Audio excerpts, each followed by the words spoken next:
some of the other matters I mentioned have nothing to do with that migration pact. There are own domestic measures that are being put in place. It strikes me very few of them are short-term measures.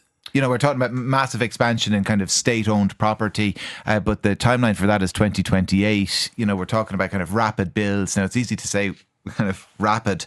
I'm not sure how rapid they often are. Alan Kelly, I was looking back through the archives, was the first person to talk about kind of rapid build modular homes to solve the housing crisis. That was 9 years ago. In the short term, there's still going to be a huge reliance on hotels, isn't there? There will be, in the short term, continued use of private accommodation, and we are going to do all we can to try to minimise the effect that it has on remaining hotels and tourist facilities, particularly in smaller towns, villages and cities that depend upon them. The very difficult truth, we just need to make the case to this to your listeners, is the changes that are now leading to such change in the movement of people are going to be with us for some time. And here in Ireland now, we need to move out of thinking and accepting that this is a short-term emergency, which it mainly was due to the war in Ukraine, and finding ways in which we can effectively implement the law, but accept that that will still mean there are far larger numbers of people coming to Ireland lawfully, and we will need to find different ways in which we can accommodate them. And why should people have confidence that this plan might work when, direct provision was a temporary system that was introduced, when before the outbreak of the war in Ukraine, Roderick O'Gorman and then this plan to kind of overhaul it that crashed on the rocks of reality. I mentioned rapid build housing, maybe not in this context, but certainly it has been suggested in other contexts and hasn't become the reality some hoped. Why, when people have been through all of that, should they think, well, I think this plan is going to work? Because for me, it has to work. It has to be based on the fact that we must deliver this plan rather than it being a plan that is based on hope. The reason why I say this is Ireland, no more so than any other country, can't change the flow of people around the world. We can't insulate ourselves from that. Politicians who make that claim let their countries down. So we are going to have people coming to Europe, and a part of coming to Europe, they will be coming to Ireland, they'll be coming to other countries in Europe. And what this plan honestly admits is that in the short term, we are going to have to continue to use the private sector to accommodate them. The next part will be then the state owning facilities, which the state will buy existing buildings. And then the bit that's the most difficult to deliver is the bit then that we're honestly saying will take the longest, which is the 2028 you refer to, which is that the building of facilities will take time. So for me, it is an honest plan. Can people have faith that we will deliver it? It's up to us to be able to show that we can. Given that the short-term reality won't change then, as you say, that, and you have to be honest with people, there's still going to be a reliance on private accommodation, on tourist accommodation, on hotels. Is the reality then that we're just going to have to put up with some of the unsavoury scenes that we've seen outside these hotels? I would make the case that we don't. I think people absolutely have the right for a peaceful protest.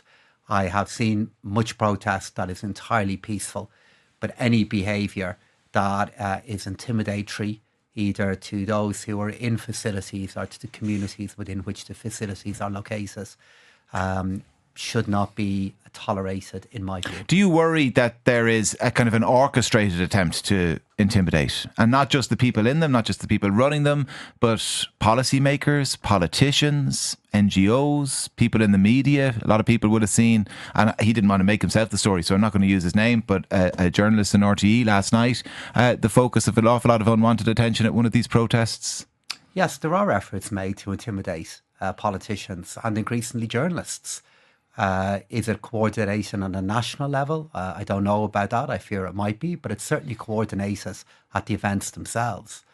But in acknowledging that, and this is feeding into the broader discussion on politics and the discourse around politicians as well, the answer to your question is yes, but also the further context of this is the vast majority of people, the overwhelming majority of people are completely civil, completely decent in expressing opinions to politicians and others, even when they completely disagree with them.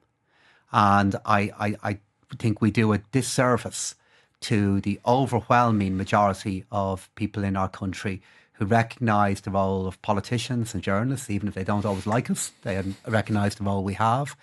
And we perhaps amplify a bit too much the voices of a tiny minority of people by giving an indication perhaps that they can capture or change the public debate.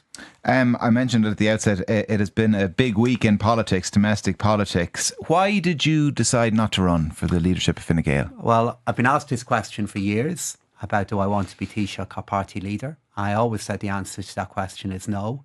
And when push came to shove, the answer remained no. And the reason for that is I have lots of ambitions regarding what I want to do in public life. I've achieved some of them. There's a lot more I want to achieve. And one of those has never been Taoiseach or party leader. It's always been about things I want to make happen and things I want to do. Did you think about it, though? Did you consider wouldn't be it? human in a moment of such huge change if it didn't cross your mind. I'm a reasonably cautious and deliberative and try to be, when I can, be thoughtful politician about the work that I do. But I really ended up back where I began. I've worked for 3 Taoiseach. Please God, I'll have the chance to work for a 4th one.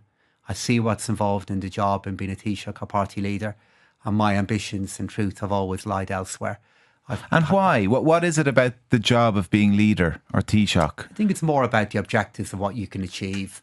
I've always had very clear views regarding what I would like to do on behalf of our economy, the public finances of our country, the kind of things I'd like to be involved in public life, both here in Ireland and here in Europe. That as Taoiseach, it's harder to affect change, that you're kind of managing the politics of things too often, is it? You're involved in everything. As a minister, and the work that I do within the Eurogroup, I can focus in a particular set of things.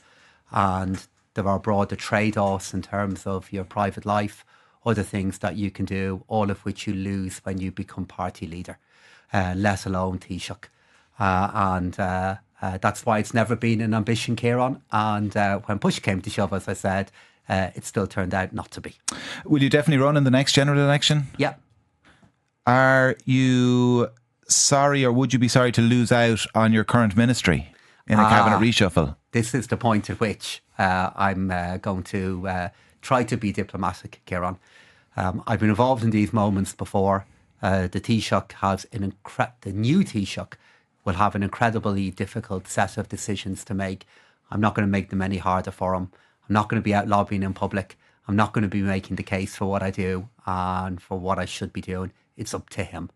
He knows me well enough. I've worked with him now for many, many years, and I'll entirely respect any decision that he makes.